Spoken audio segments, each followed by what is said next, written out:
This is unmute lah.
Sister Kema, there's no sound.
Good morning.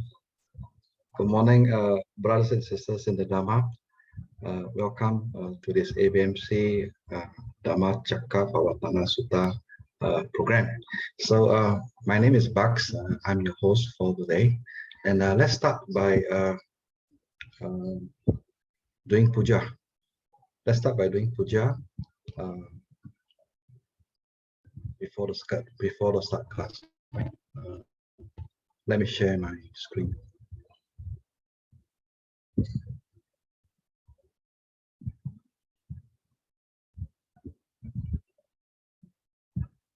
Sister Kema, are you able to see my screen?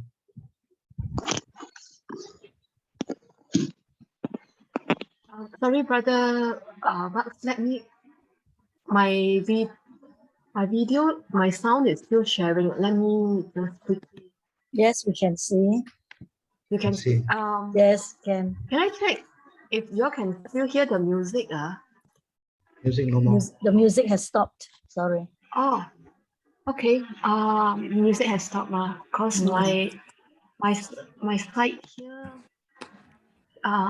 Yeah. Right. Okay. Okay. So, brothers and sisters in the Dhamma, kindly sit, relax, fold your palms in Anjali, and we will pay homage to the Buddha together. But I want you to off your mic so we don't disturb the systems. Brother Bucks, sorry, we are viewing your presenter view. Is that correct? No, we're supposed to view the entire screen.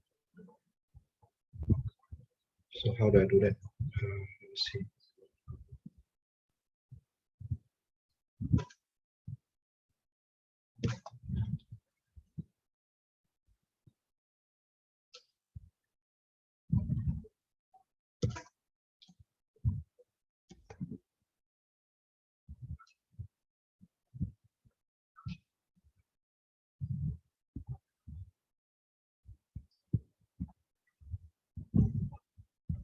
Just give me a minute.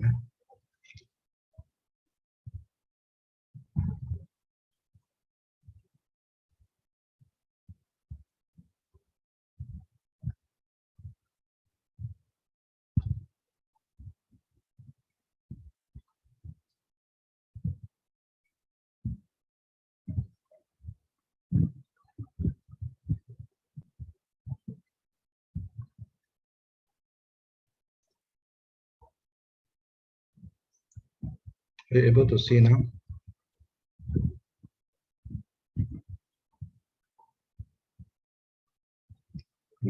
May, are you able to see now? Yeah, but it's still the same. Still the same.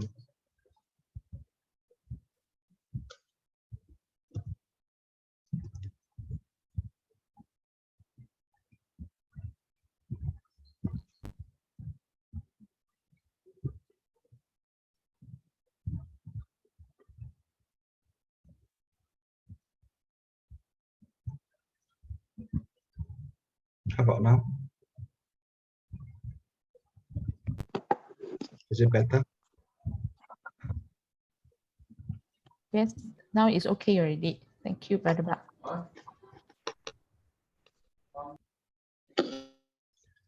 Okay, let's recite now.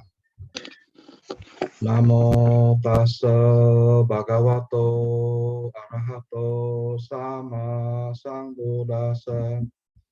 Namo tassa bhagavato arahato sama sambuddhassa. Namo tassa bhagavato arahato sama sambuddhassa. Now, let's take the refuge in the triple chair.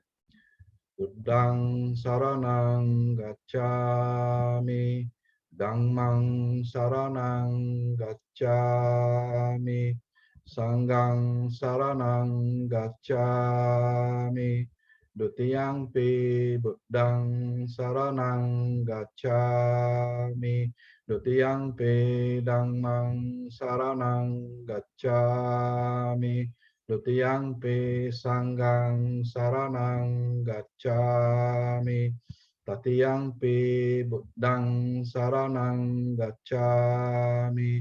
Tatiyampi Dhammang Saranang Gacchami.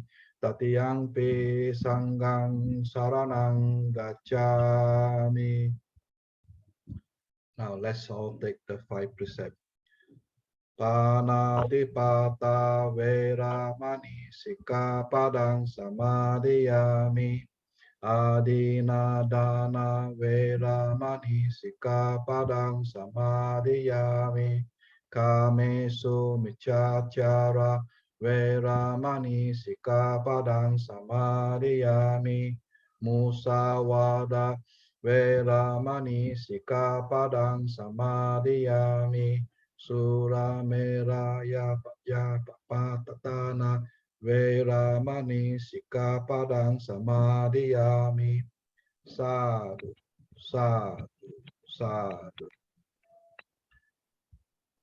So, brothers and sisters in the Dhamma, we thank you for joining us in this first class, which is the Dhamma Cakka Pavattana Sutta. We are very sorry we did not had it last week because Sally required to travel, and so unfortunate the class has to be postponed to this week.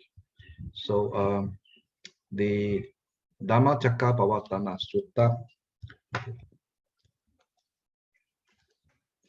the Dhamma Cakka Pavattana Sutta, the setting in motion of the wheel of Dhamma, is considered to be a record of the first teaching given by the Buddha after he attained enlightenment. According to the Buddhist traditions, the Buddha gave this teaching in Sarnath, India, to the 5 ascetics, his former companion, with whom he has spent 6 years practicing austerity. The main topic of this sutta is the Four Noble Truths, which is the central teaching of Buddhism that provide a unifying theme or conceptual framework for all Buddhist thoughts.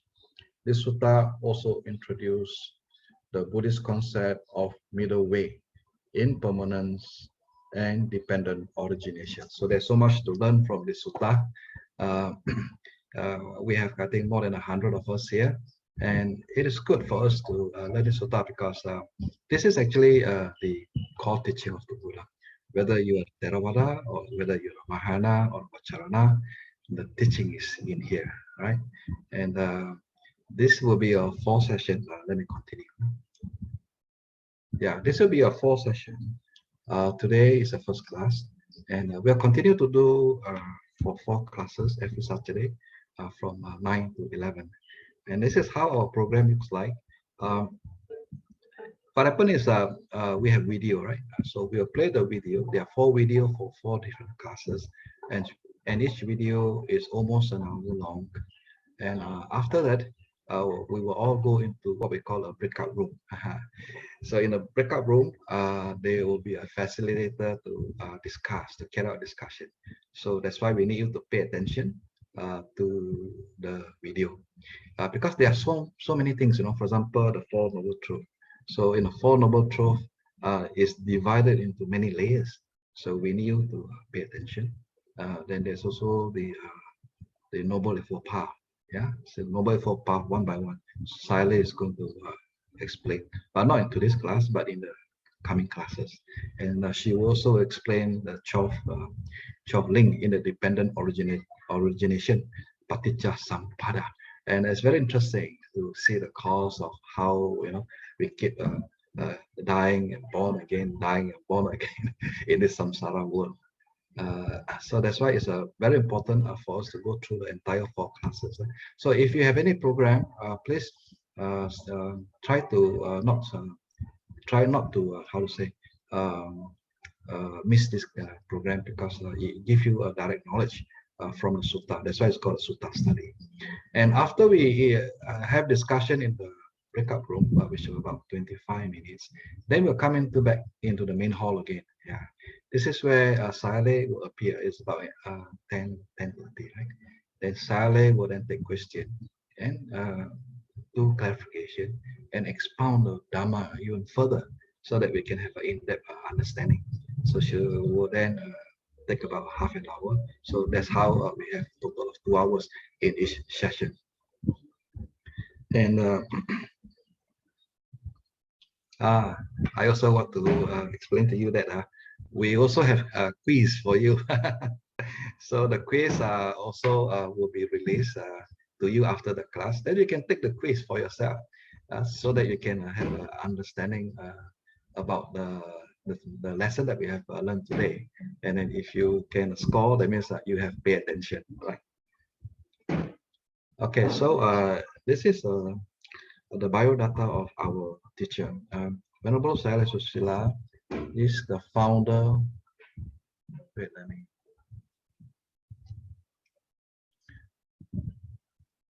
Sayala Susila is the founder of Appamada Vihari Meditation Center, in short, AVMC.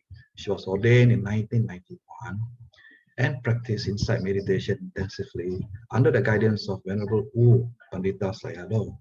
She learned concentration meditations and the Abhidhamma under Venerable Pak Aw Sayadaw and remained in the forest for more than a decade. She also practiced different meditation methods, such as those taught by Sui U Min Sayadaw, Mogo Sayadaw, Sayagi U Ban Hin, and Gyongka. So now Sayale is the abbess of AVMC in Balai Pulau, Penang. So we have many facilitators to manage the discussion in the breakout room. We are very fortunate. This facilitator has agreed to volunteer themselves, and they have a good Dhamma knowledge. On the left top, we see Brother Chi. He is actually with the Dhamma with us for many years. So he has plenty of Dhamma knowledge. And then we have got Brother Gunavira, also another learned brother, and he resides in Petaling. Then we have Sister Ratana Kumari. Her name is Maria Tungka. She is from Klang, and she's now the president of Kotami Vihara. So she's also with us. Then at the bottom left, we have Brother Anthony Lawrence. Brother Anthony Lawrence is a real Dhamma, how to say, well, ocean full of Dhamma. He is in Medan. He lives in Indonesia, Medan, and he so kindly joined us.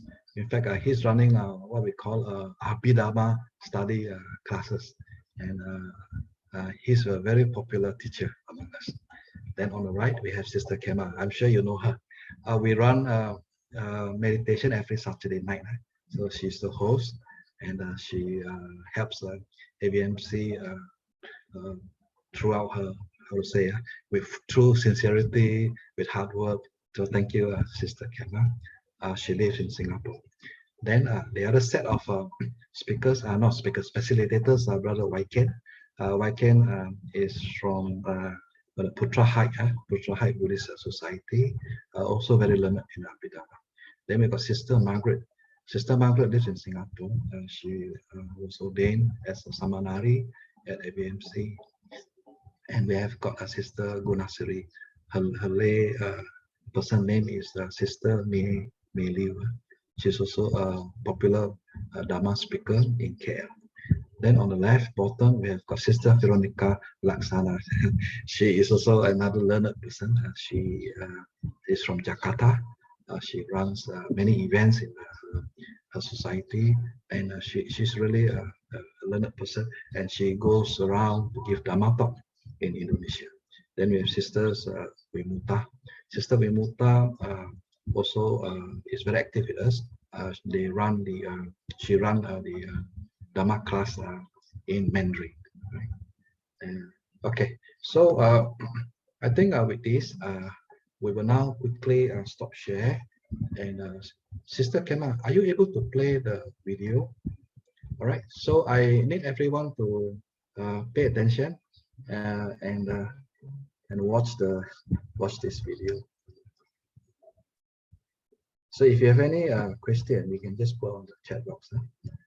Before that, I also want to tell you that everyone should have a Google Classroom already, right? If you're wondering what's a Google Classroom, maybe I can share you Google Classroom. What's that? Video download. Whiteboard. I don't have it. Okay, Sister Kema, are you able to play the video, or you want me to play? Maybe Sister Kema is not. Okay, so I play the video. Sorry, Brother Mark. Yeah. You- Can you play it from outside? Yeah, play from I'll my be side. assigning the breakout rooms and all. I Okay. can't. Yeah. Okay, I'll play don't the worry. I try to play. Mm.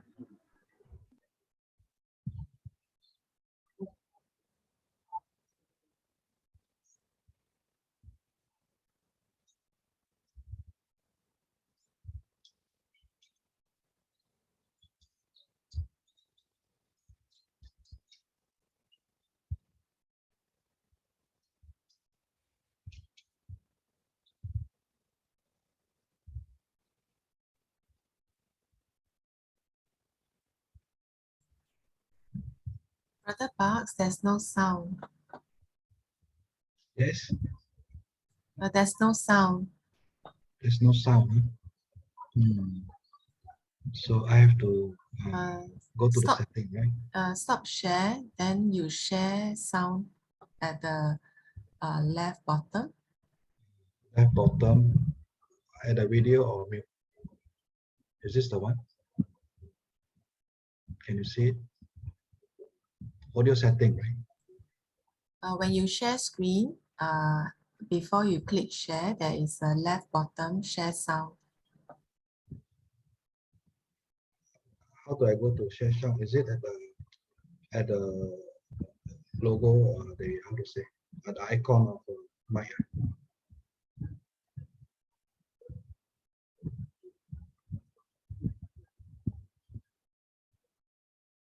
I cannot see.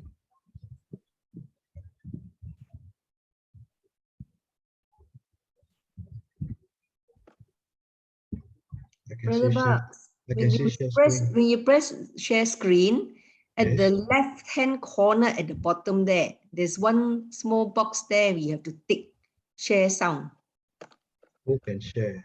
Only host.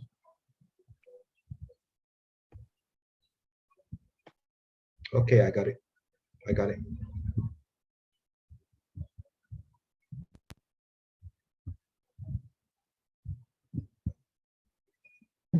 The topic of today is Dhamma Cakka Pavattana Sutta. Can you hear the sound? Yes.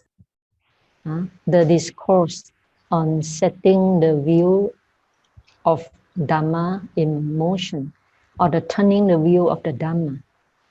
This discourse is very, very important, and it is the first discourse taught by the Buddha to the 5 ascetics.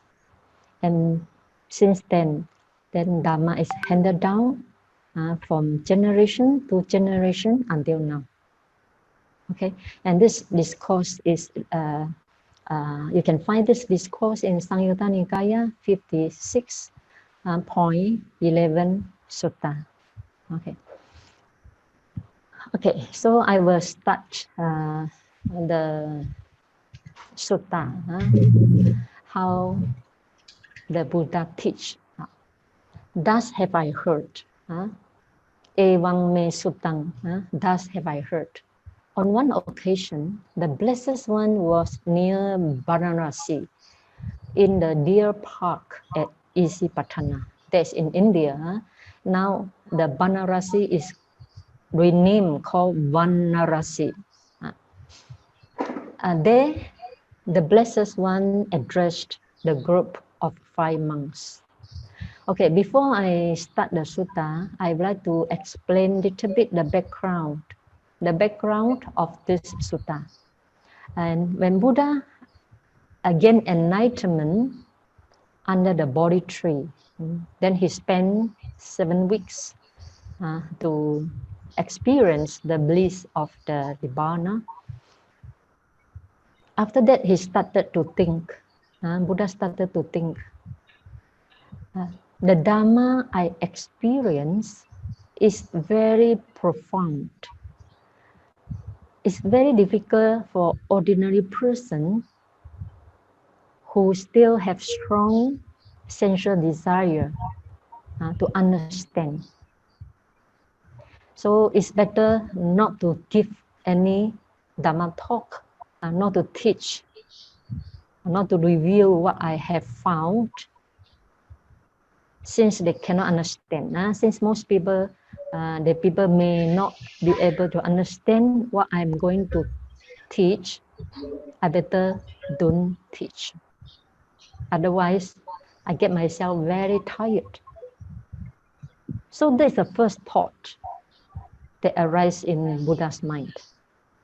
So when this thought arose in Buddha's mind, the Sahampati, Maha Brahma lived in the Brahma world. The Sahampati knew the thoughts of the Buddha. So using his psychic power, he immediately came down from the Brahma world to the human world and appeared in front of the Buddha. Having paid respect to the Buddha, then he told the Buddha, there are few people, they only have little dust in the eyes. Although most people, their eyes are, full of dust, but there are few people only have little dust in the eyes. If these people having little dust in the eyes was not given opportunity to listen to your talk, there will be great loss in them. So Maha Brahma Sahampati tried to persuade and convince the Blessed One. Some people can understand his profound teaching. Only then the Buddha started to think, yes. Then he started to realize some lotus have come out from the lotus pond. Although many are still under the water, but some lotus, they can come out from lotus pond, and this type of people can understand his Dhamma. Then he agreed to teach the Dhamma.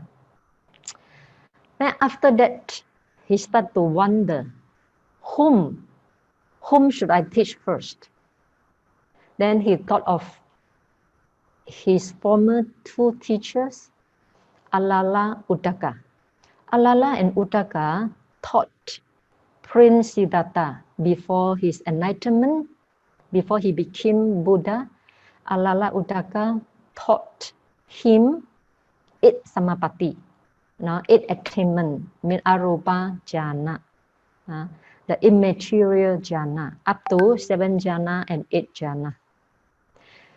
So the Buddha taught, and these 2 persons endowed with wisdom, and they have been long in practicing the jhana, so their mind are very clean and pure. So if I go to teach the Dhamma to them, to these 2 persons, they can understand. So then the Blessed One, using his psychic power to survey where are they. Then he found out this 2 persons has passed away, just passed away recently.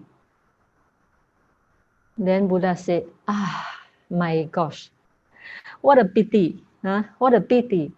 These 2 persons endowed with keen faculties, they endowed with sharp wisdom, and they have been practicing jhana for a long time, so they can understand my Dhamma. But now they have gone, and they have reborn in the Arupa world. And Arupa world, although I can go to Arupa world, to teach them. But in Arupa world, in material world, the beings there have no ear sensitivity to listen to the talk. So even I can go there, they cannot listen to Dhamma talk. So what a loss for them.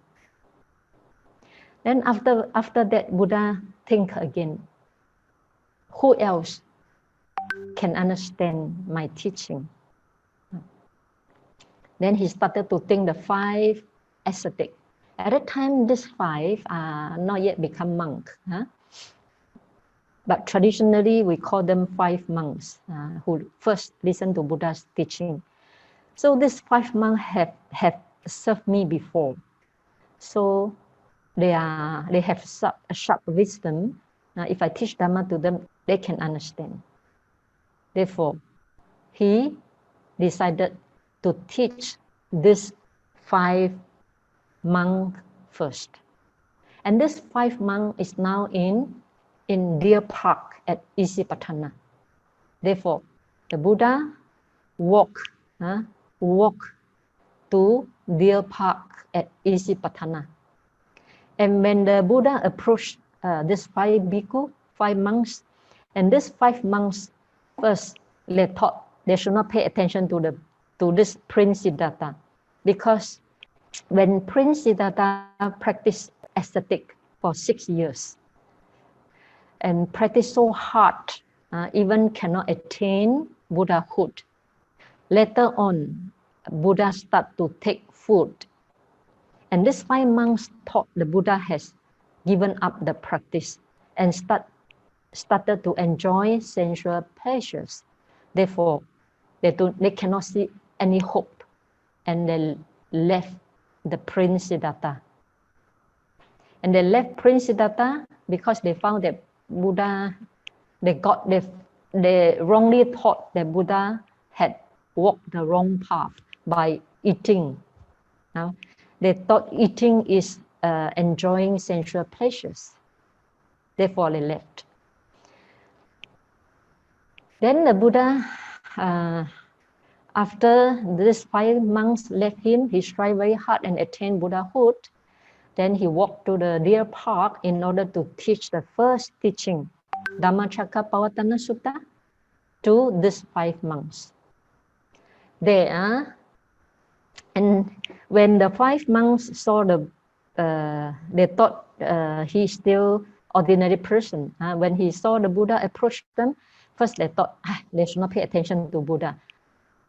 But when the Buddha came near to them, and Buddha's faculty, appearance is so serene that they cannot help themselves to serve the Buddha.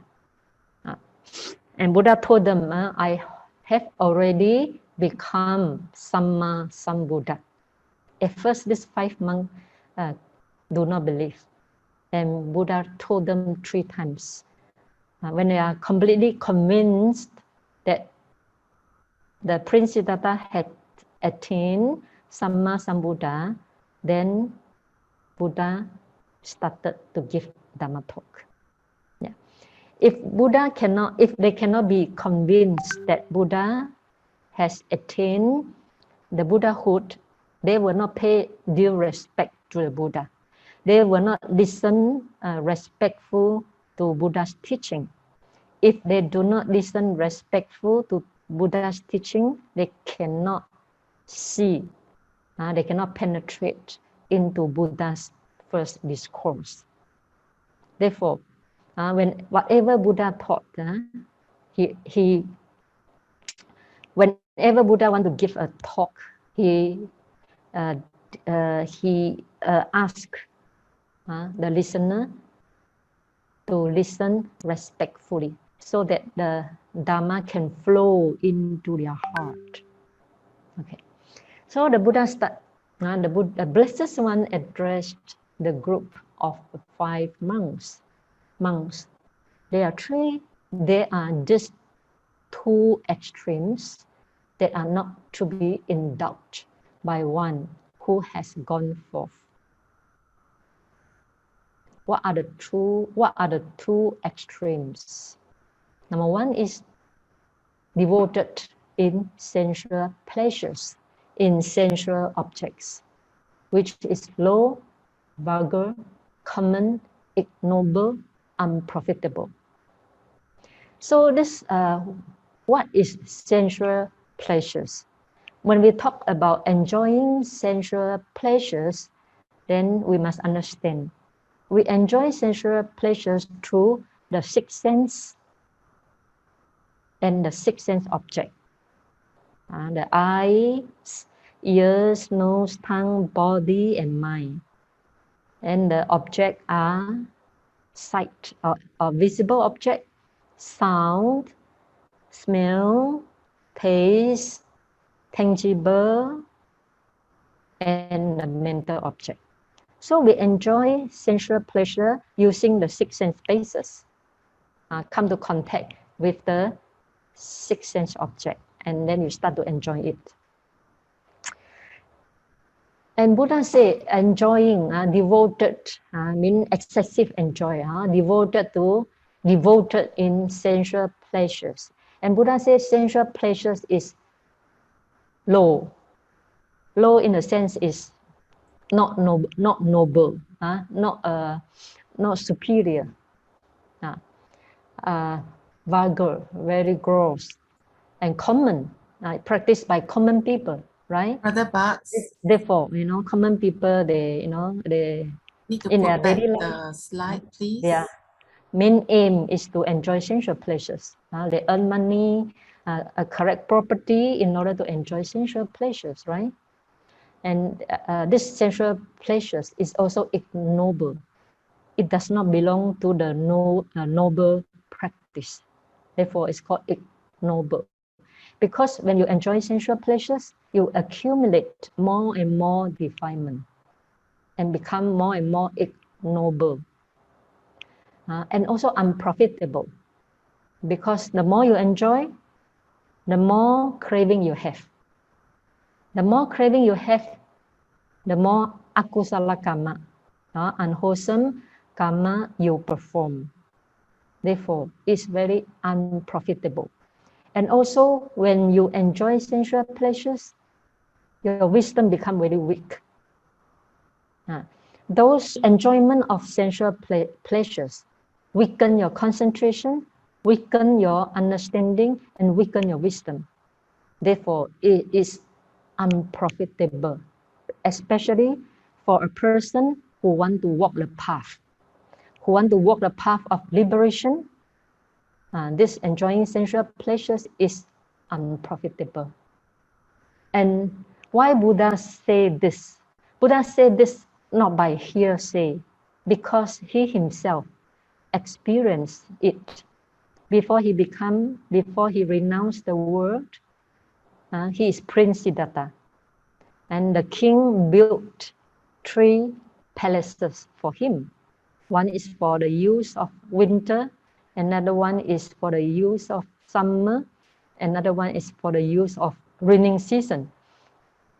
So, surrounded by all the beautiful women and living in the palace, and can get whatever he wants. But he achieved nothing. And his wisdom, his concentration is not developed. Not only not developed, but deteriorating. Therefore, through his own experience, he understands enjoying sensual pleasures is low, is belong to common people, is ignoble and unprofitable.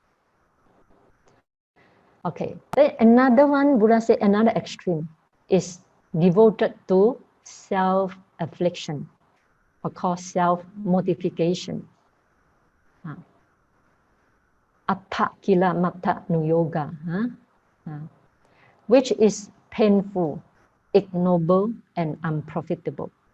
So sensual self-mortification or self-affliction is not low, right? Because nobody wants to practice, because it's so painful. That's why we do not say self-mortification is low, but enjoying sensual pleasures is low. It's low and practiced by most of, practiced by majority. So the monastic, in this world, only few become monastic. Most people prefer to practice the Dhamma as a lay person, because as a lay person, they can enjoy more sensual pleasures. But the self-mortification is, we cannot say it's low, but it is very painful. Like Buddha practiced self-mortification for 6 years. He do not eat, or he eat very, very little until he become like skeleton. And he suffer extreme pain during his 6 years self-mortification. And this self-mortification is also ignoble. Ignoble means it does not belong to the practice of noble one. The practice of noble one does not go into extreme of self-mortification. Because the practice of noble one understands the defilement comes from the mind, does not come from the body. If you can control your mind, you can control your body.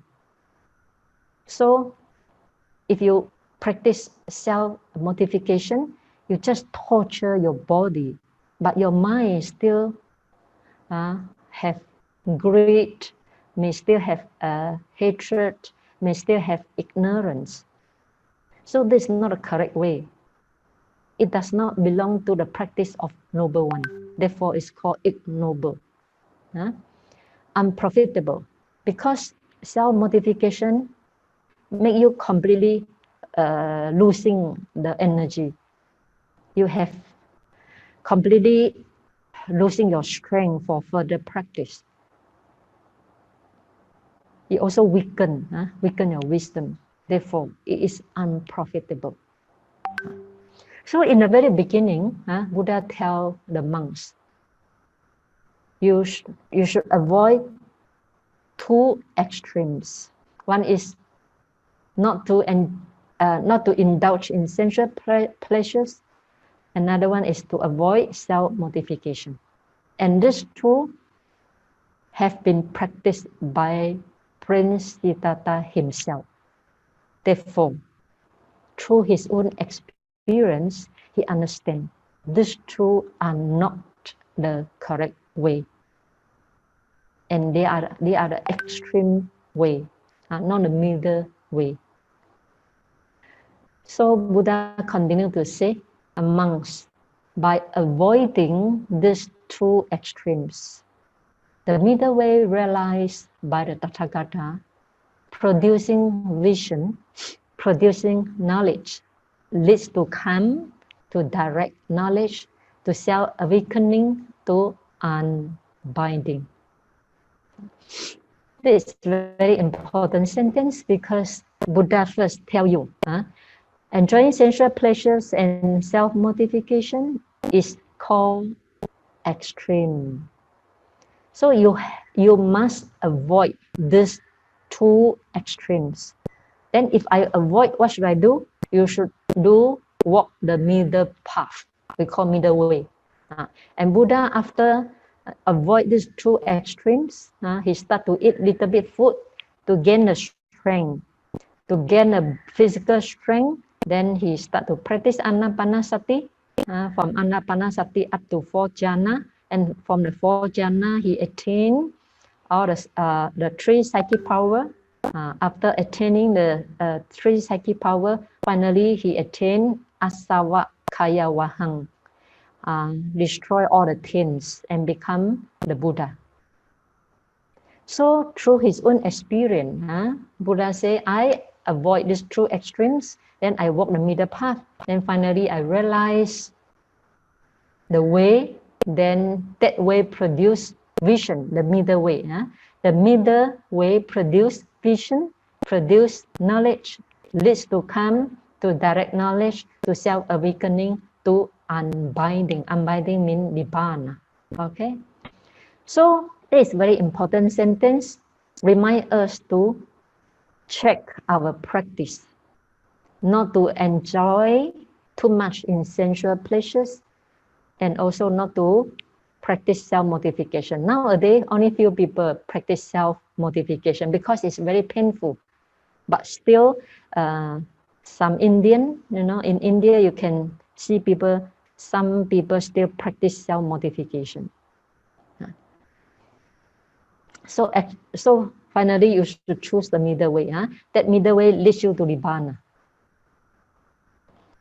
Okay, monks, the middle way realized by the Tathagata, producing vision, producing knowledge, leads to come to direct knowledge, to self-awakening, to unbinding, is this very noble eightfold path.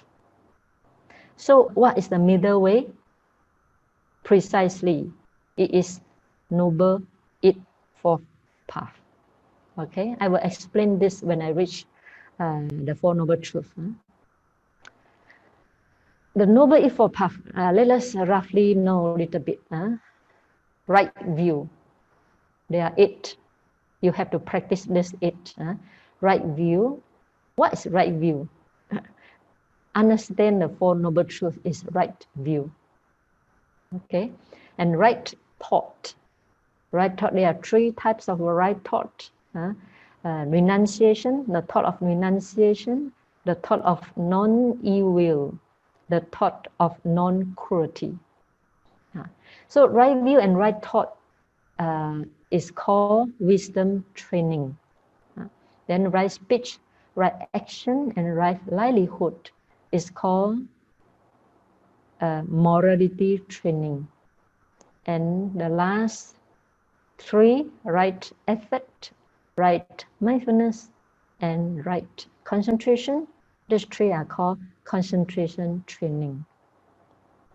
So this Noble Eightfold Path can be summarized into 3 training, Cakka, Sila Cakka, Panya Cakka, Samadhi Cakka, Sila, Samadhi, Panya. Okay, and I want to point out one very important point. When we tell there is morality training, concentration training, and wisdom training, right? Usually we start with morality first. When we come to Buddha's teaching, we start with morality first. We start with right speech, right action, right livelihood, right? But here, in Noble Eightfold Path, you see right view come first. Why they don't put right speech, right action, right livelihood come first? Instead, they put right view first. What is the reason? Please think about this. I let you think first, later I will give you the answer. Okay, now this monks is the noble truth of suffering. Dukkha Ariya Satya.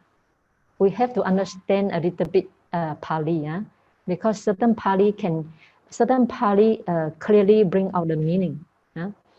So now this monk is the noble truth of suffering. Dukkha means suffering. Ariya means noble. Satya means truth.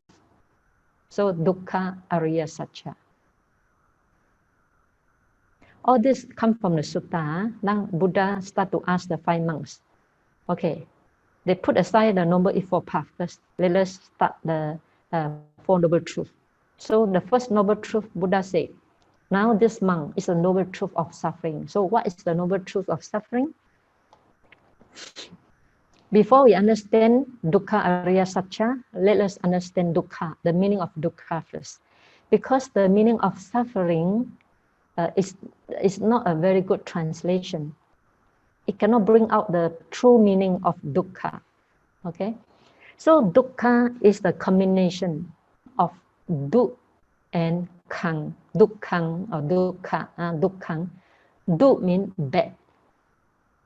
Khang means void of happiness and self. So why is called dukkha? Why life is dukkha? Why aging sickness is dukkha? Because they are bad. They are bad because they are empty of happiness. They are empty of self. If there is self, you can control it, right? But they're empty of self, so you cannot control it at all. You are helpless to what is happening in you. You are helpless in seeing aging, sickness, and death. You cannot do anything. Therefore, it is dukkha. Bad, simply empty, is empty of happiness and empty of controlling the self. They cannot control the situation. This is the meaning of dukkha. So if you tell suffering, it doesn't bring out the true meaning of dukkha. Okay? So once you understand the meaning of dukkha, we can go to the noble truth of suffering. So what is Arya Dukkha Satya? The noble truth of suffering? Buddha say, birth is suffering. I think aging, the death is suffering, people can understand. But to say birth is suffering is very difficult to understand. Why? Because when we are born, everybody celebrate, right? Happy birthday to you. So everybody is celebrating birth, having a new baby come to the world. So why Buddha say birth is suffering? This is what the noble ones see. Is very different from the ordinary people see. This is a different way of seeing things, different way of perceiving things. Because when there is birth, there is aging, there is death, there is sorrow, lamentation, there is association with things disliked. And there is separation. When there is birth, there is separation from life, from the loved one. And when there is birth, then you have a lot of desire. And when there's birth, then the desire comes, and you have a lot of wishes, but you cannot get what you want in your life. That's also suffering, right? So all this suffering, aging, death, sorrow, lamentation, association with things disliked, and so on, all this suffering come from having born to this world, come from birth. Therefore, birth is suffering. And aging is suffering, we can understand. Death is suffering, we also can understand very easily. And also along the birth to death, the period between birth and death, and there is sorrow, lamentation, pain, distress, and so on. And also sometimes, you don't like certain thing, but you have to do it every day. You don't like certain people, but this person in the office just sit in front of you, opposite of you. Every day you have to see him, and he is the person whom you don't like most. But every day you have to face him. So this is also another type of suffering. Then separation from things like, especially separation from your beloved one. For example, your children pass away. And when I was in USA, Ohio, so when I first came to Ohio, then one of the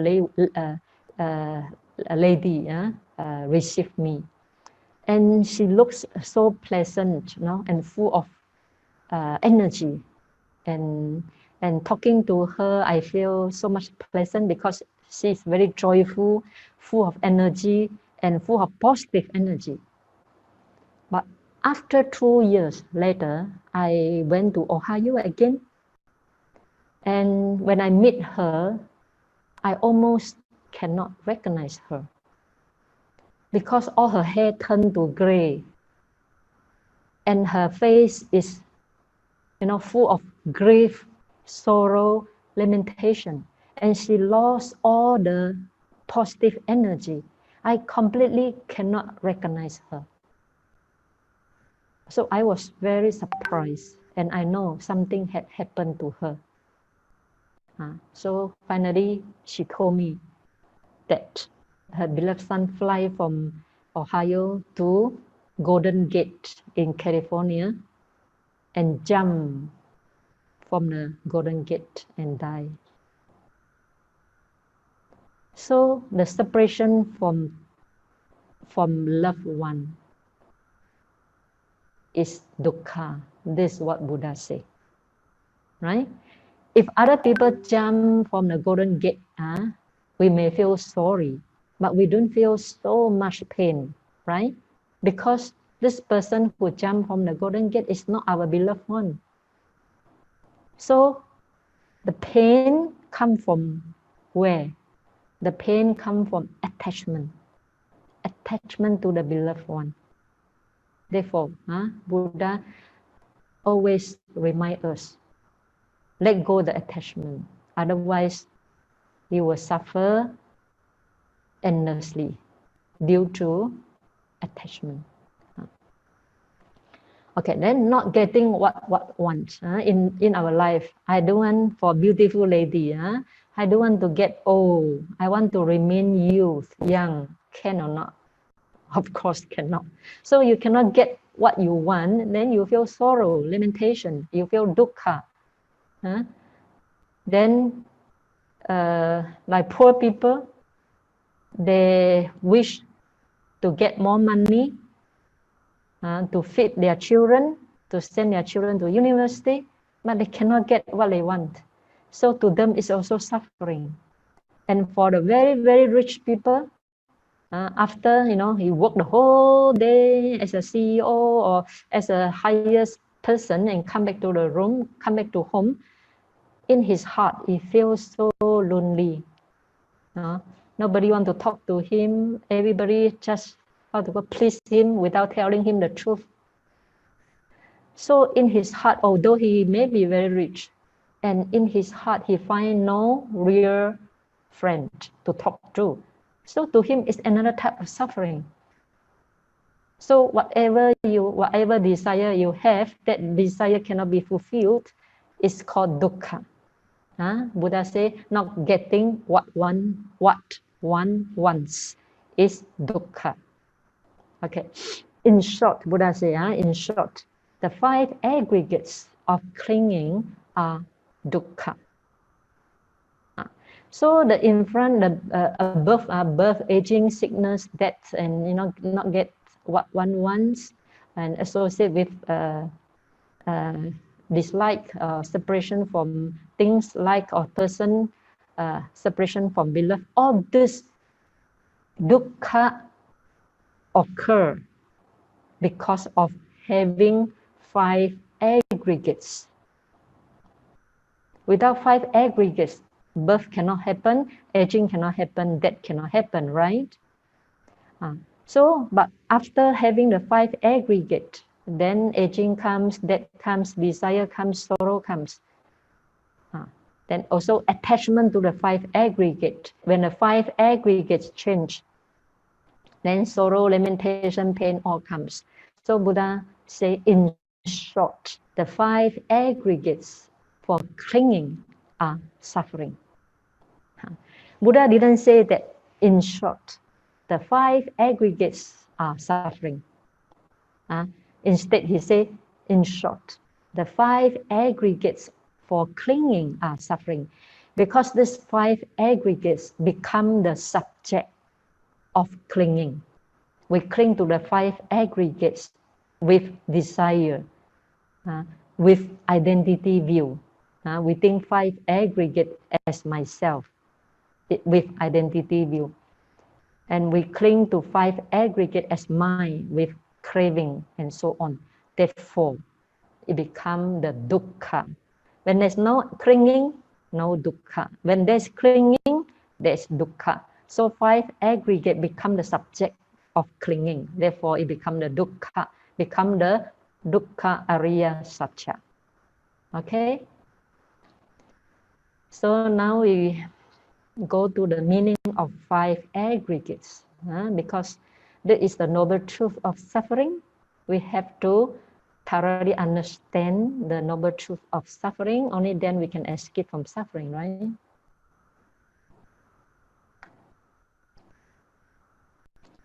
So 5 aggregates of clinging we call upadana, panjupadana dukkha. We call panjupadana. Panju means pancha, upadana. Khanda, 5 aggregate means pancha khanda. So there are 5. One is form aggregate. And this form is made up by 4 elements: earth, water, fire, and wind. The second is feeling. There are 3 types of feeling, pleasant feeling, unpleasant, neither pleasant nor unpleasant. So the characteristic of feeling is being felt. We will explain later. Now let us go through the meaning first. Go through what are the 5 aggregates first. So form aggregate, feeling aggregates, aggregate, perception, sanya khanda, perception aggregate, mental formation aggregate, sankhara khanda, consciousness aggregate, vijnana khanda. Okay, then we go into detail one by one. Okay, first we talk about the aggregate of materiality, rupa khanda. Why it's called rupa in Pali? That's why when you understand Pali, you easily you can remember the meaning.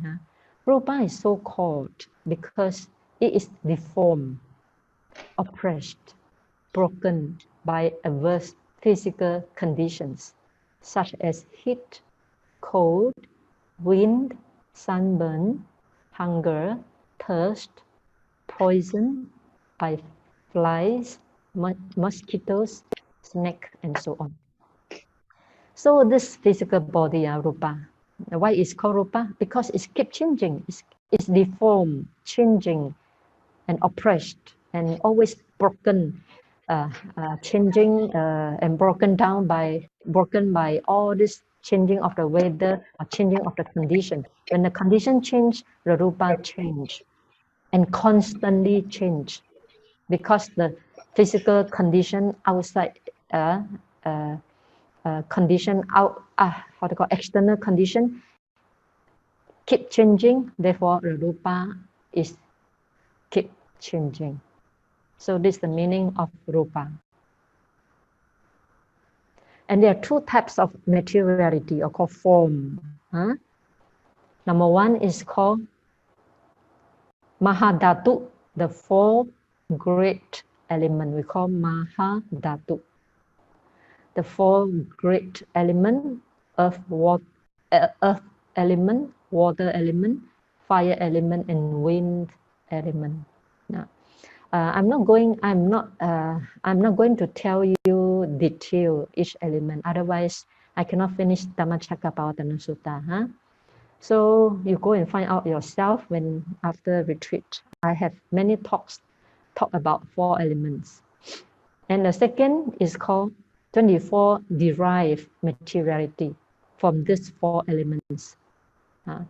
So depend on these 4 elements, they come another 24 derived materiality. For example, the eyes, our nose, our tongue, body, and our sex, whether femininity, or men, female sex, or male sex. All these are called derived materiality, born by 4 elements. So this 4 materiality make up our body.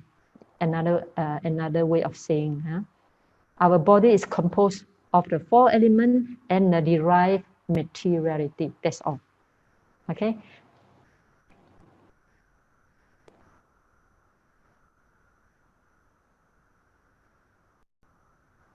And this why become the khanda, become the clinging, and this form aggregate become the object of our clinging, because we cling to our body as mind, right? My body with craving, with attachment. We also cling to our body as myself with identity view. Or we cling to our body by saying, my body is better than you. My appearance is beautiful, more beautiful than you. So we cling to our body, our the materiality of Rupa Khanda with conceit. Therefore, this Rupa Khanda become the object of clinging. And when there's clinging, there is dukkha. Please remember this.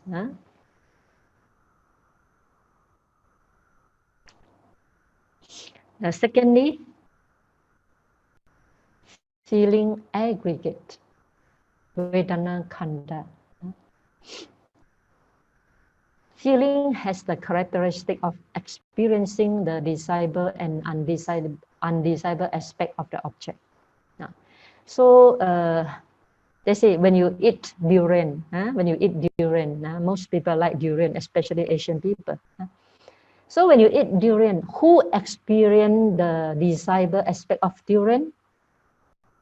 So without understand feeling aggregate, you will say, oh, I experience the desirable or the deliciousness of durian. So in fact, in reality, it is feeling, because feeling has the characteristic of experiencing the desirable aspect of the object. This is the reality. But because we don't understand feeling aggregate, so we identify feeling as I. So you say, I enjoy, I experience the delicious of the durian. This is called identity view. Therefore, feeling aggregate become the object of clinging by identity view. And the characteristic of aggregate, the function is to experience the desirable or undesirable aspect. And the characteristic is also to be felt. For example, when you sit long, there, then you feel pain. So pain is you feel pain. Pain is something to be felt. To be felt by what? Or by whom? Is to be felt by feeling. So feeling can experience, can feel the object. Each object has its taste. Just like food. Food has its taste. But then who tastes the food? Feeling tastes the food. If you say, I taste the food, it is simply you identify feeling as I already. This is called wrong view. For this reason, feeling aggregate become the object of clinging by way of wrong view, by way of craving. Okay? So if you want to understand this feeling clearly, so you always ask you a question. When you're eating or tasting or you're seeing, then you ask yourself, who feel the pleasant feeling? Who feel the unpleasant feeling, and so on. Then gradually you come to understand, oh, just a feeling. Feeling is not myself. Feeling is not mine. This is called wise attention, seeing things correctly. Okay? Otherwise, the identity view is always inside us. So there are three types of feelings. Pleasant feeling, unpleasant feeling, and neutral feeling. This is very easy to understand. I'm not going into detail. Okay. The next one, the aggregate of perception. The characteristic of perception is to perceive the quality of an object.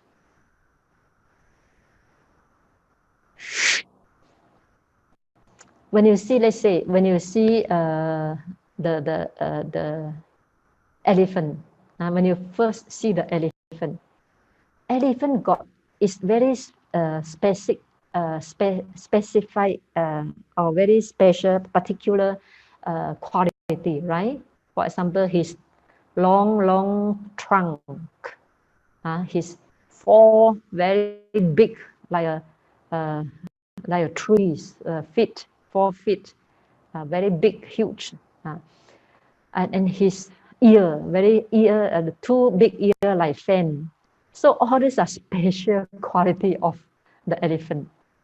So when you see the elephant, you perceive the quality of an elephant by his ear, his nose, and so on. So at that time, it's not you perceive the quality of an elephant. It's the perception. Because perception perceive the quality of an elephant. It's not you. We say I perceive simply because we don't understand the Dhamma. We don't understand it is the characteristic of perception. Okay? Then the function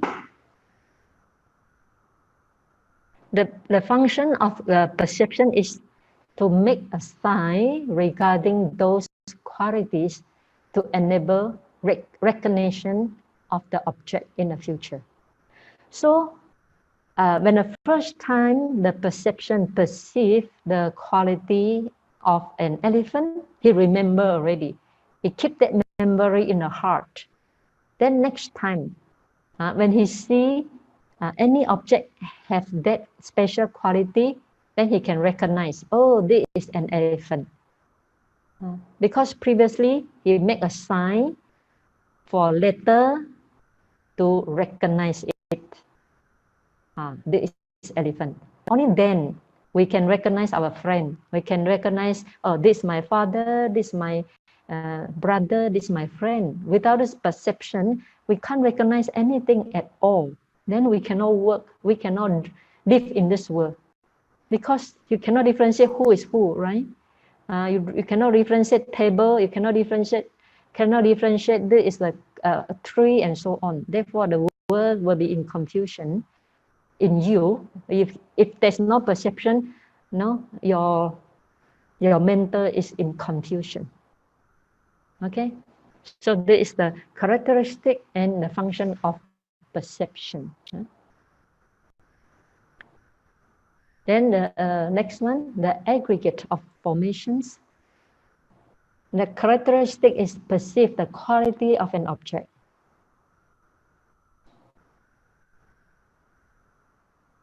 Okay, sorry. The characteristic is forming, the aggregate of formations, sankhara khanda. Then the characteristic of formation is forming, fabricating, or constructing. Buddha explained this as they form the form. They form the form. Because this is why they are called formations.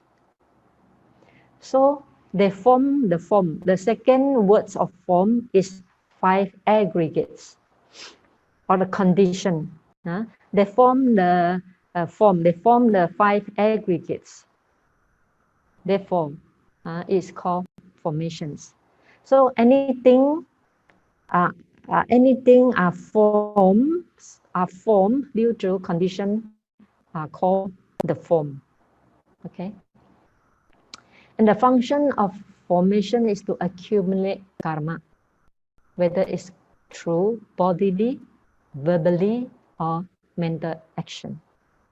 So whatever karma we do, we will form the 5 aggregates in the future. Now I speak something good or I speak something bad. This karma already, right? Whether good karma or bad karma. Different is good or bad only. But karma already performed. And that karma was hidden. Or this karma will follow our life stream. And in the appropriate time, this karma will produce new 5 aggregate. Therefore, they say they form the form. And the characteristic is to accumulate karma.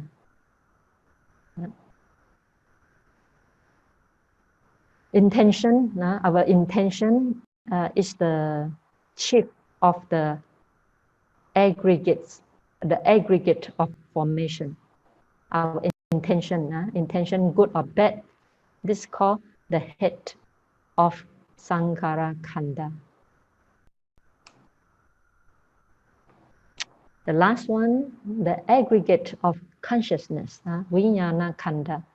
The characteristic is knowing an object. The function is to be the forerunner of mental factor, although they arise together. So, mind, without mind, we cannot know anything. So the consciousness aggregate is just to know an object. Okay, that much is enough.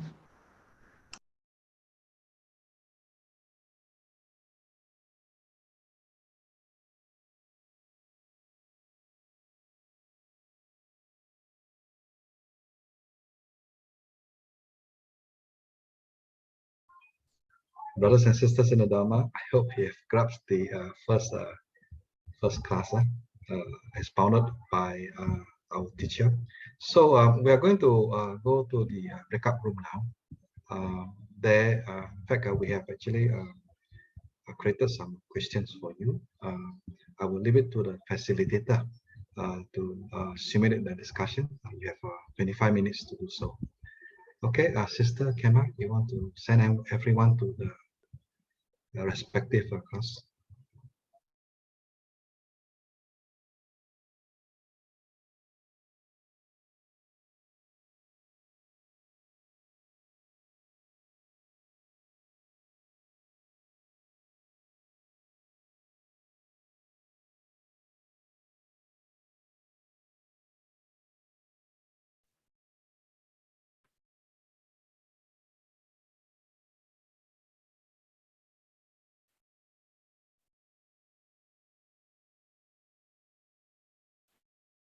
Sister Kema, I think there are still quite a number of them unassigned. So Yeah. how Brother Fu? You just continue assign them. You just assign them, see continue. which room are not balanced, right? Just assign them, you know. Okay. You in the breakout room, yeah. So I just assign lah. You click on it and you can see assign to where. Click on their name, you can see assign to. Okay.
Brother Bucks.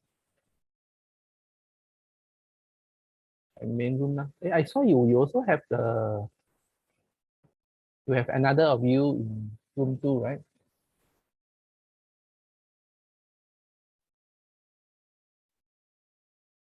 You are muted, by the way. I can't hear you. Yeah, I'm using 2 devices. The other one is my mobile phone.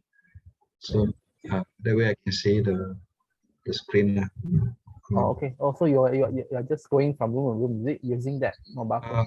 Yeah, I'm only in one room now. I think I'm in Okay. room 2. Yeah. Just to see what's going on, whether they have finished or not. Okay. How's it Okay. going? Okay. So yeah, it's intentional. Okay, then it's good. Yeah. I keep seeing people returning the room once in a while. No, see, right now you have Tom Ho return back to the room. I think Schema forget to We assign prevent back. that. That's why I don't know which room he was in. It might Or be. he is in. So I just simply Yes. assign. Yeah, just send him to. Maybe we can ask Tom. Tom, which room were you in just now, Tom? Brother Tom? He doesn't answer. We assign him again.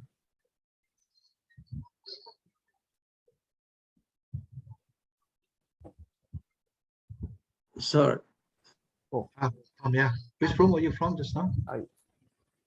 I already assigned him. I already click before he make some sound. Okay. Let it be. I confirm Sayale that the breakout room will most likely finish at 10:40. Because earlier I told him it was 10:30, so there's a 10-minute delay. What we set here is 8 more minutes. 8 more minutes and 20 seconds. So 8 more minutes. You click on the breakout room, you can see the countdown at the top. Okay. At the title there. Yeah, I saw. So 28 plus 8 is 36. Just nice.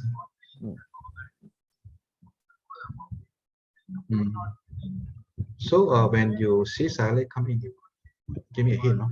Then we'll do a one dame for her to invite her to come into the main room.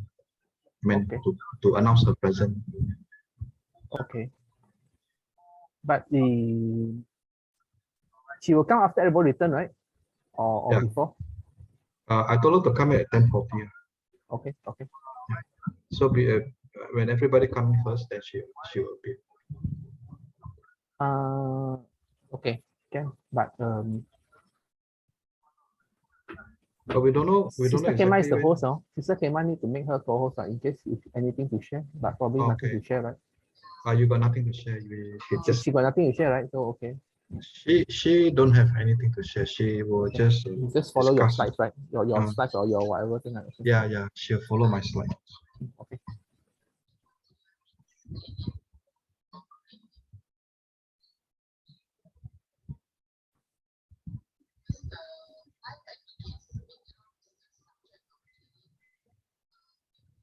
Brother Fu, is there a notification to the room? How many minutes they have?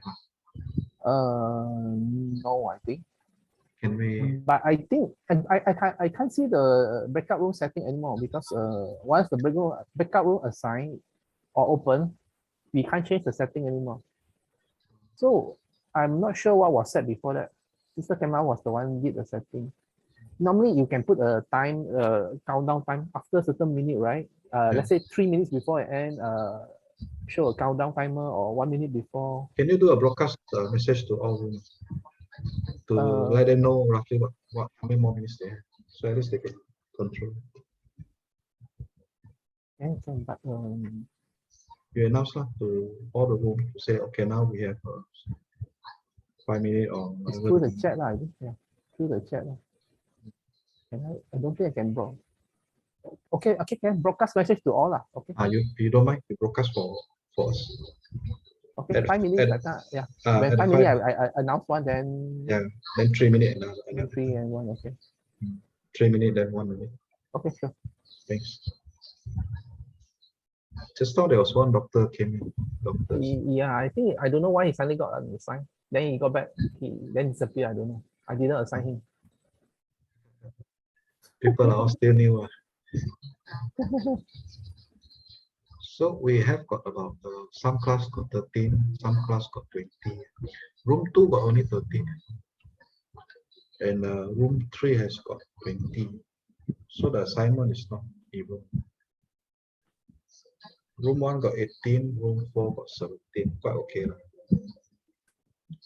How many participants we have today? Let's say we have got 120 something. I saw 124.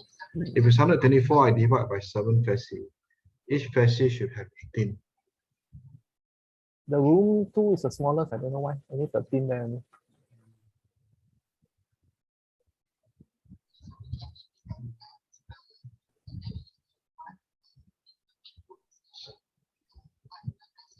Room 2, Margaret. Margaret doing very good. Actually, I'm in the room. Very good discussion. Did you do a message to all? Yeah, I sent it.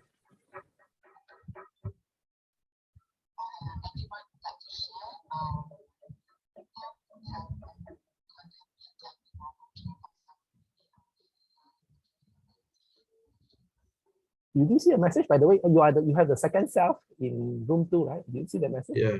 Wait, let me check. It's supposed to be a broadcast. I think it will pop up and then after that it go away. In my 3 minutes ago, I pop up. I will send it again. Oh, I didn't see. Yeah.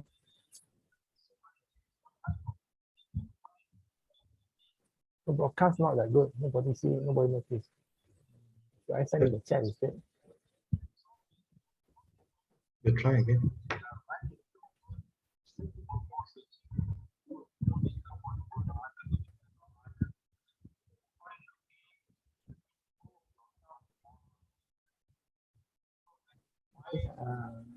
I think I sent 3 more minutes left. Through broadcast. Let me open the chat. Still cannot see. No, it should be broadcast. Nothing. Nothing. I send to chat. Oh, got. Now got it. Just came in. Seems like chat works. I mean, earlier I sent broadcast. Didn't you say no nothing? No, now got. In chat or in broadcast? I sent both now. I already sent broadcast and you say nothing. Then I sent another one in chat. I did not see in the chat. Sorry, I did not see in the Zoom. Where is the other one that you sent to? Just now I saw a pop-up then it went away. So I'm not sure whether. Yeah, never mind. I think it just pop up and then I disappeared. think send in chat. I think it's the one you see what is on the chat.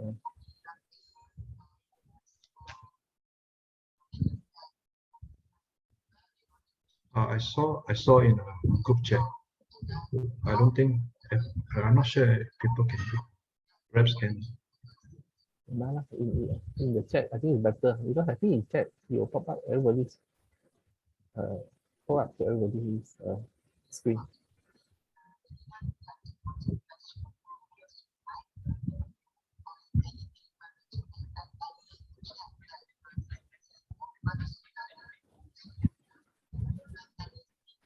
I think yeah, if you actually want to send anything to everybody, just send through the chat. I think easy.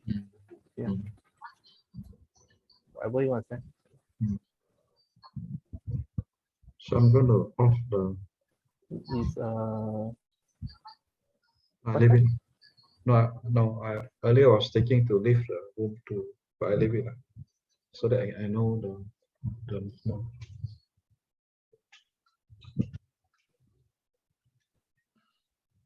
Do you know you can move around the room also, right? You can join. You Can. click on the breakout room, you can join. Yeah. In case you want to See. Yeah. You want to see any particular room, what's going on there. There's a room 5. That's a room 5, no? Huh? Luchi is room 5. She is room 5, yes. Room 4 is Veronica. Room 3 is Ratana. Room 4 Margaret. Room 1 is I think Kemal. So there are 5 rooms. 6 rooms. 6 rooms. 7. 7. We have 7 rooms. You see my screenshot. The 7 room there. But the faci name you just follow that list just now. The Kemal. Yeah. Very good. 7 rooms. Because we got for 7 faci. Okay, you're coming in now already. Another 14 seconds.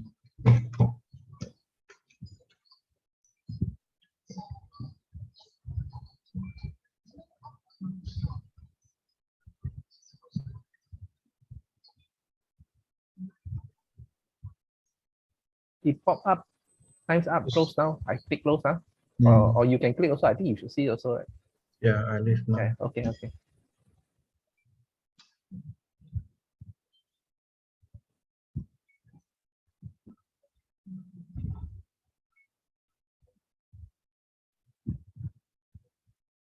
Hello, everyone. Welcome back. Hello, Mr. Park. Yeah, welcome back. I can see everyone have a good discussion. Every room was very active. Well done, well done. Well done. Were you eavesdropping on us? I am. Hi, Stephen. How's the weather? How's the weather in New Zealand? Oh, it's getting cold now. Very Getting cold. cold. Yeah. Nice to see you and me. Likewise. Yeah. So I hope everyone now, no, not yet. There's some are still not here yet. Just wait for a while to get the rest to come in.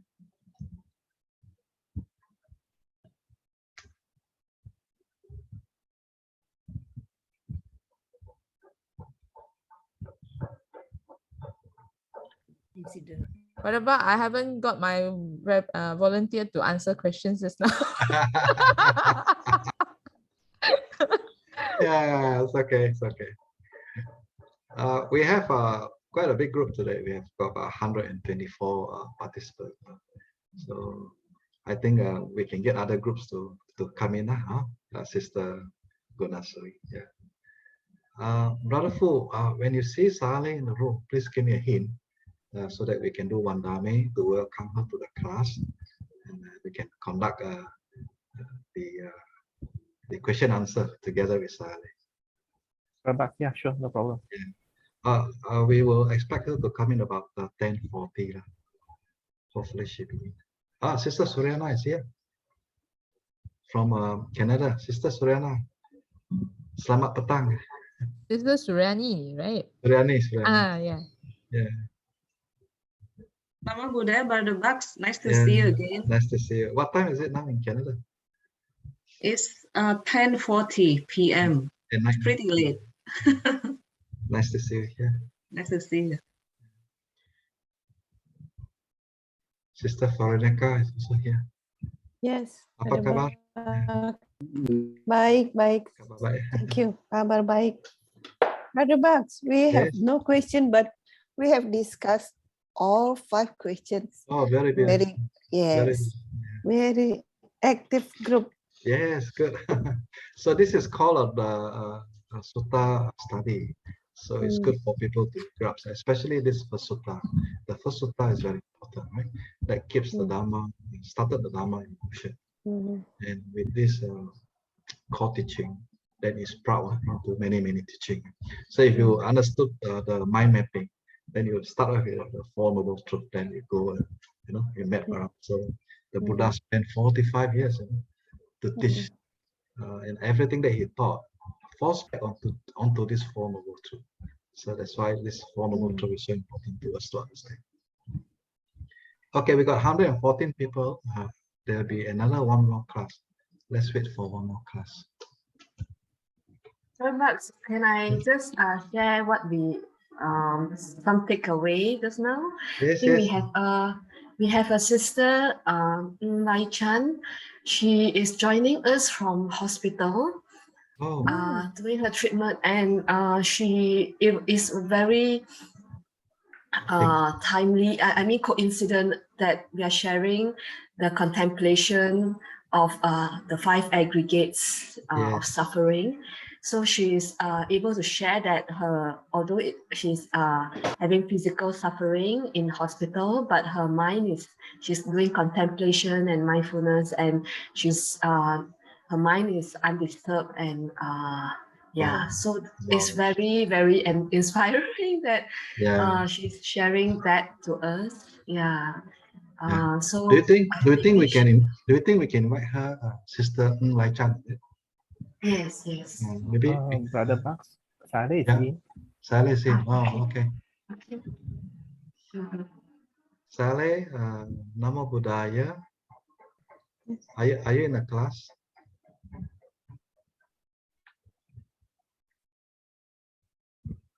So let's join our hands to welcome Saleh. Okay. Yes.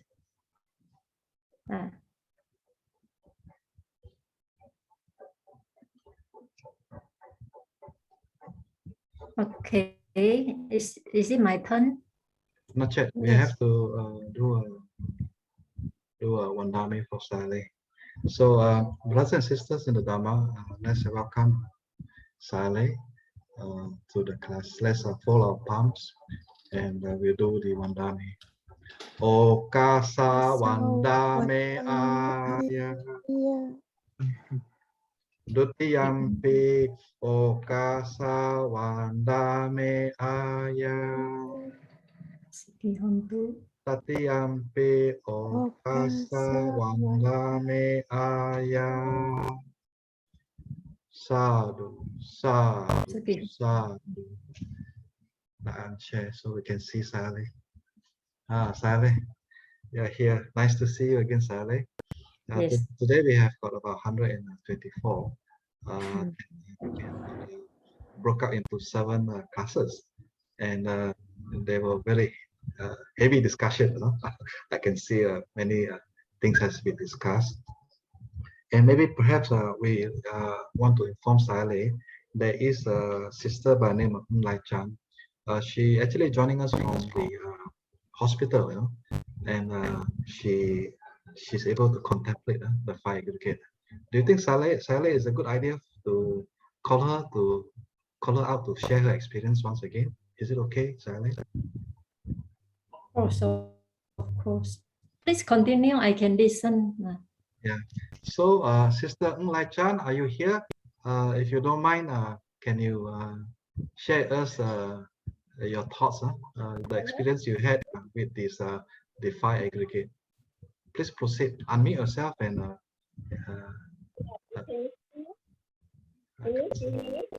Okay, we can see you now. Yeah. Tell us, where are you?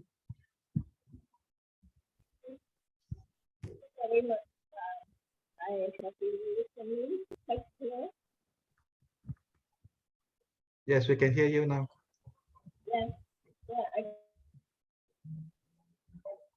Oh, the connection is so good. Yeah. Please proceed.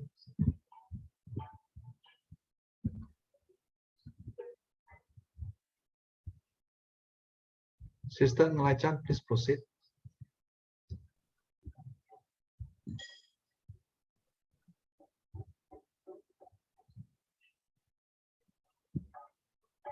Oh, her connection is so good. Okay, Namin, maybe we move on. I'd like to invite Brother Chi.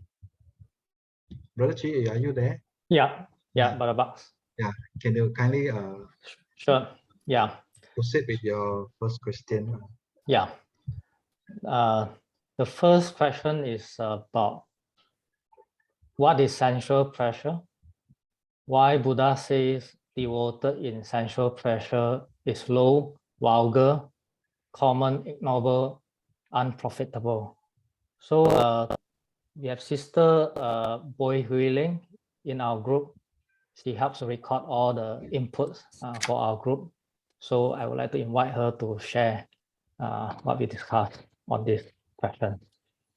Thank you. I'll try my best. Okay, what we have been discussed is what is sensual pleasure. So we say the sensual pleasures that are derived from the 6 bases. So when we cling to the objects, and it creates nice feelings. So there is a sensual pleasure. So the more we enjoy, the more craving we will have. And this will lead to the weakening of our wisdom, our concentration, or our understanding. So some of the sisters and brothers sharing is like during the COVID restriction, the MCO, many suffer because they are not able to travel. So, and then the brother asks, why this is suffer?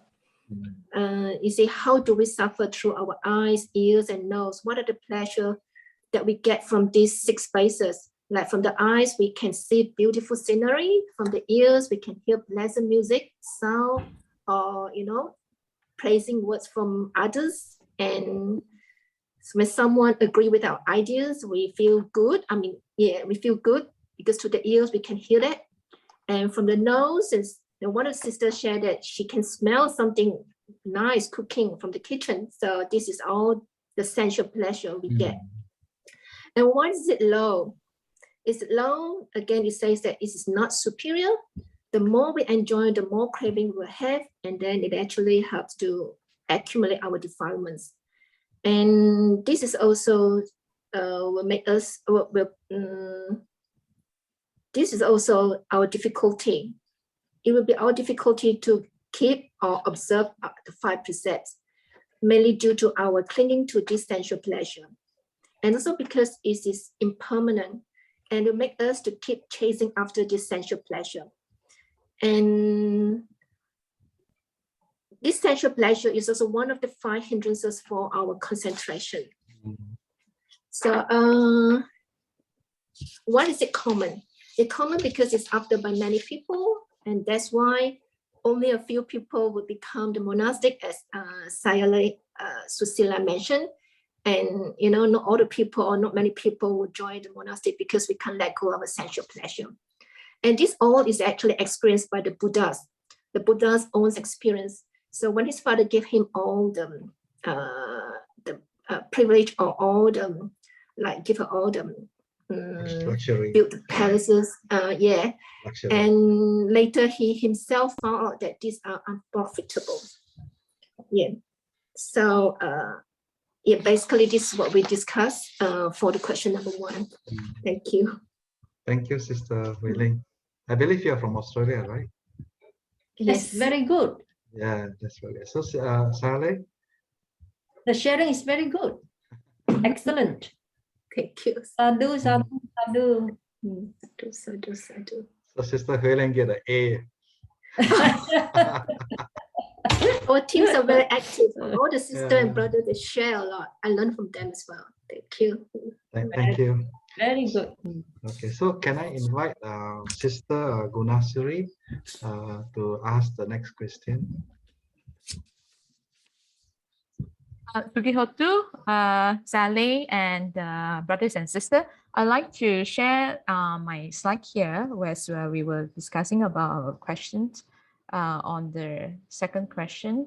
So may I invite, because like I said just now, I didn't manage to invite any group member. Can I ask perhaps Sister Linda Danugraha from Canada to share the slides, the points that we have discussed? Sister Linda, you can unmute yourself. Okay, Wandami Sayalei. Yes. Okay, for our group, we got the question, why Buddha summarized suffering as, in short, 5 aggregates of clinging are suffering. The picture is not on my screen one. I thought the spotlight will spot her. Yes, as you speak, spotlight spot her. Go, continue, Linda, so that we can see your face. Okay. So, Brother Alan mentioned that, for example, our body, we all want to remain the body to be young and healthy, but we all grow old and sick. And then Sis Vimalani said, it's the clinging to the 5 aggregates that are suffering. And Sis Kiatbin said, the 5 aggregates of suffering is dukkha arya sacha, the clinging of desire, identity view, and with craving of mind, I, myself, which conforms to the panchakanda, vedana kanda, sanya kanda, Sankara Khanda, Vijnana Khanda. And Bro Karthik said the 5 aggregates of clinging arises suffering. When we get rid of the clinging of the 5 aggregates, then the suffering will be ceased. And I added, because the mind and body are void of happiness and self. So when we cling to them, we naturally suffer. Good. And Sis Gail said the 5 aggregates actually are just nature. So it's the clinging that causes suffering, and the untrained mind cling to the 5 aggregates. So that's why we suffer. And the purpose of Buddhism is to help train the mind, so we don't cling to the 5 aggregates, and that way we overcome suffering. And Brother Ko said, that's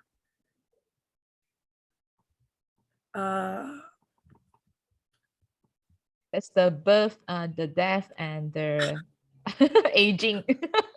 Birth and death and aging are part of the parcel of the 5 aggregates.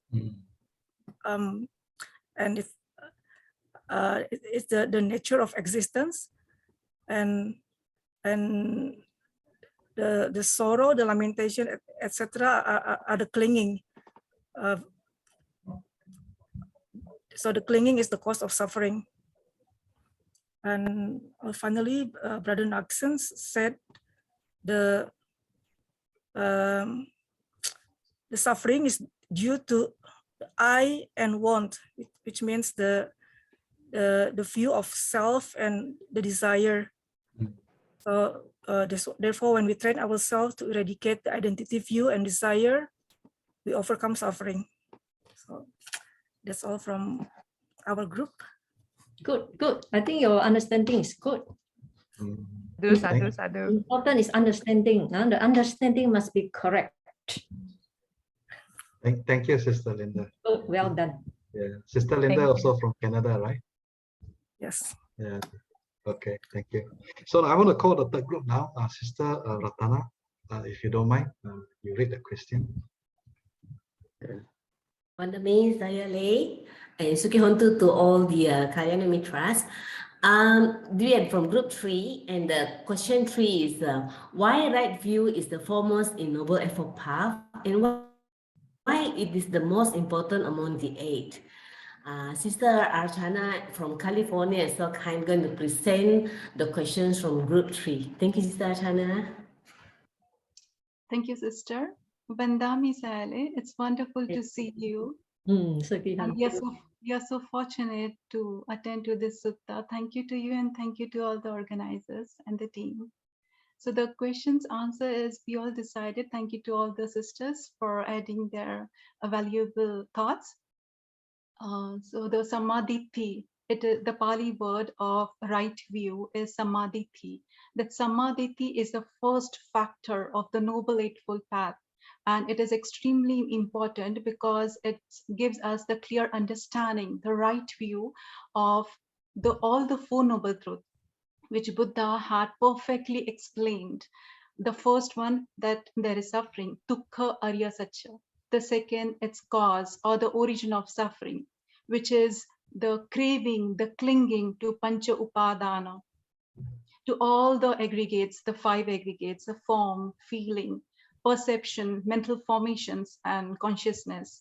And to understand there are different types of suffering, which is birth, aging, sickness, and death, sorrow, lamentation, pain, despair. Once a person understands and have the clear view that this is the suffering, and the craving and the clinging to all these aggregates is the suffering, that is the cause of suffering, the origin of suffering.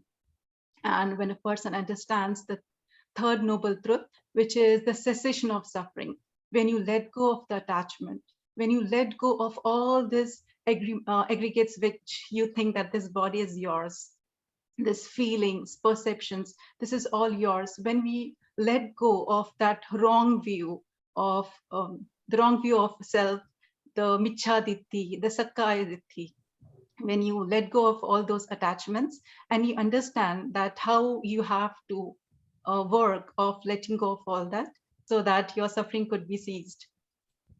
And the fourth noble truth, which is the Noble Eightfold Path, the Machima Patipada, which Tathagat Buddha have explained so nicely. So once a person understands this entire line, this dependent origination, or at least the Four Noble Truth, then the path becomes very clear for the person to follow the remaining 7 factors, which is the right intention, the right speech, right action, right livelihood, right effort, right mindfulness, and right concentration. So that it becomes a clear direction for the disciple to understand when his view is completely clear. So he would work on the remaining factors. Thank you so much. Well done, well done. Good, good. Thank you. Sister Archana, you are so learned.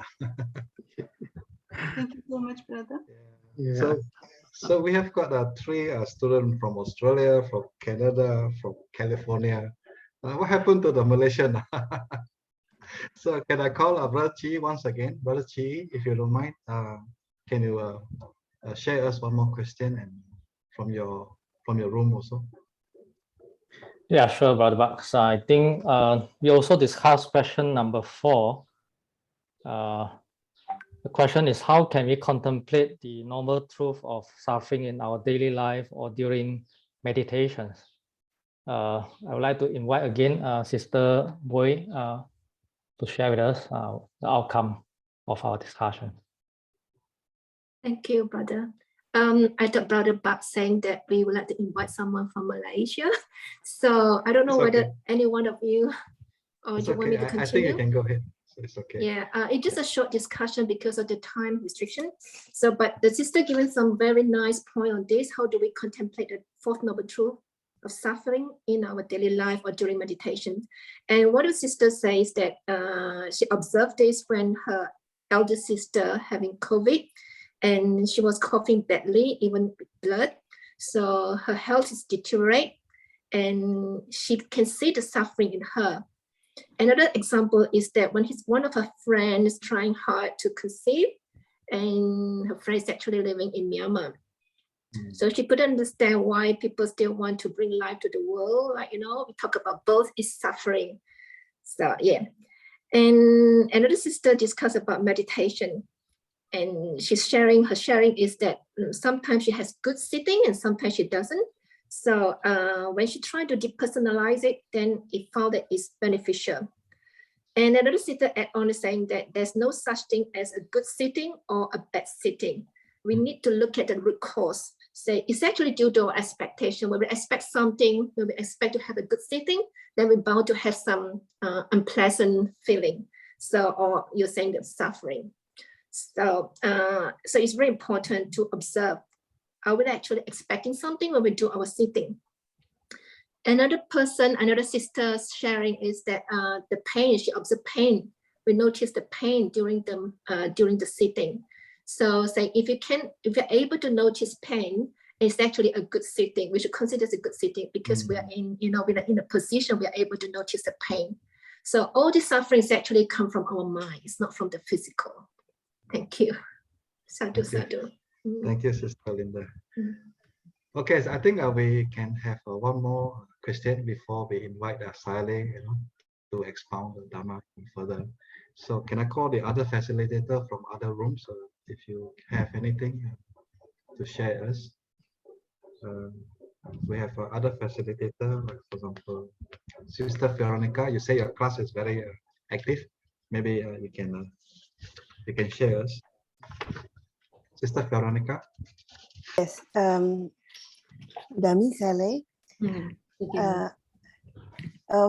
For question number 5, how do we practice the Noble Eightfold Path in our daily life? one of our brother Stephen, I think also mentioned how he practiced in his daily life. Brother Stephen, can you please explain to the group what you have done in your daily life? Brother Stephen from New Zealand. Yeah.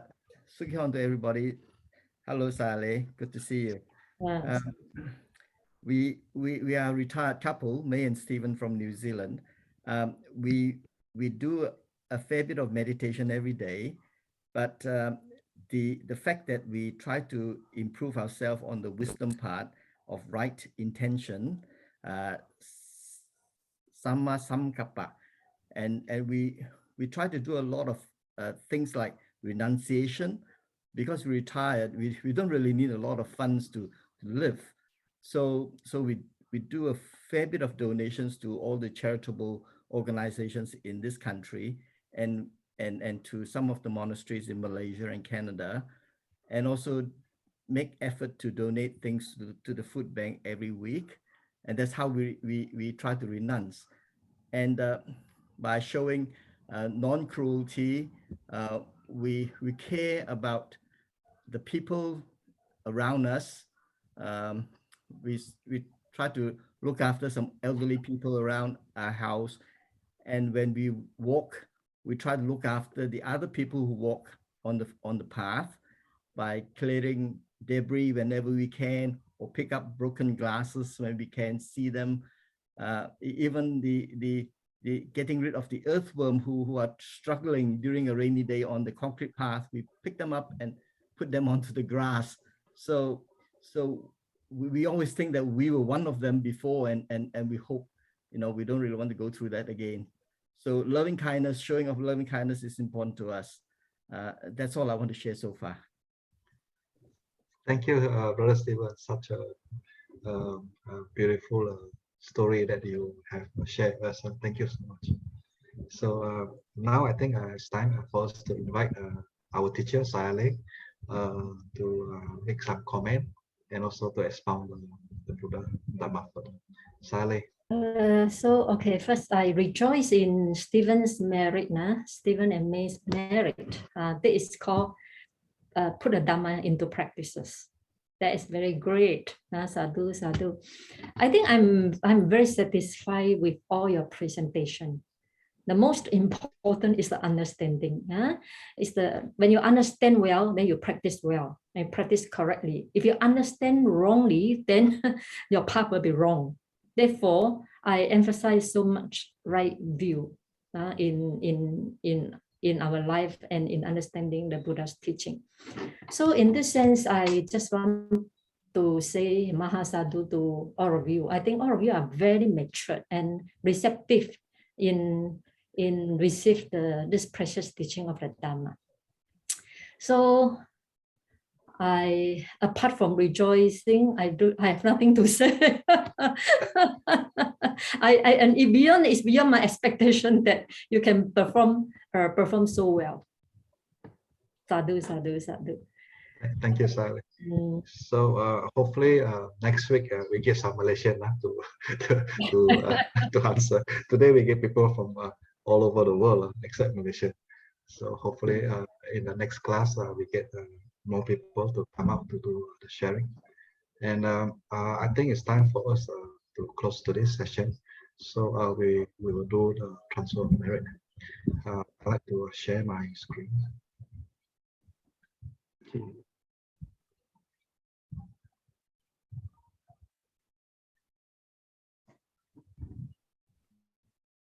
Okay, let's invite Saleh to lead us in this dedication of merit. Okay, everybody, please hold your palm. Ita vata jammehi sampadang punya sampadang sappe dewa sappe buddha sappe satta anumodantu sappa sampati siddhya.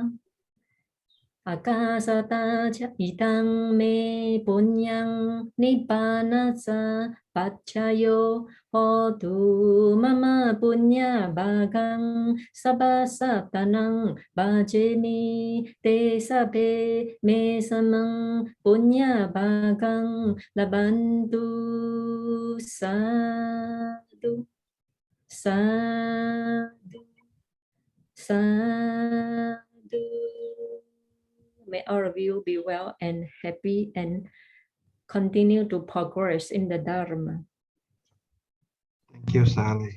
On behalf of the class, we'd like to thank Sally for your kindness, for continuous teaching us to have the right Dhamma and proceeding to the right path. Thank you, Sally. Thank you so much. So we'll see you again next week, Sally. And for everyone else, please stay back. Thank you, Sally. Thank you, Sally. Thank you, Sally. So I hope everyone enjoy Thank you, today's. Sayale. Sadhu, sadhu to everybody. Thank you, Sayale. Thank you, Sayade. Thank you. Thank you, Sally. Don't leave yet. Don't leave yet. Don't leave yet. I have got something to say. Yeah. So I hope everyone enjoyed today's class. So I hope to see you again next class. So in a short while, we're going to share a link for you to take a quiz. The quiz is regarding to this class, so that at least you can continue to learn. All right. So I see you again next week at same time, and enjoy your week. Bye bye, everyone. Yeah. Thank you, Brother Chang. Thank you very much. Yeah. Thank you. Brother Bak, thank you. Yes. Anyone has a question for me? Thank you, brother. Thank you, Brother Bucks. Thank you. Bye bye all. Thank you, Brother Bye bye. Get well, Sister Ho, Auntie Ho. Get well.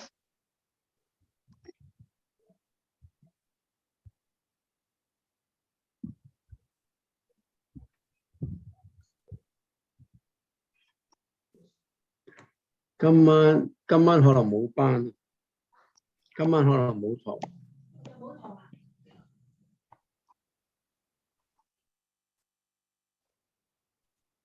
So I shall end the meeting. Yeah. Bye bye, everyone. See you all next week.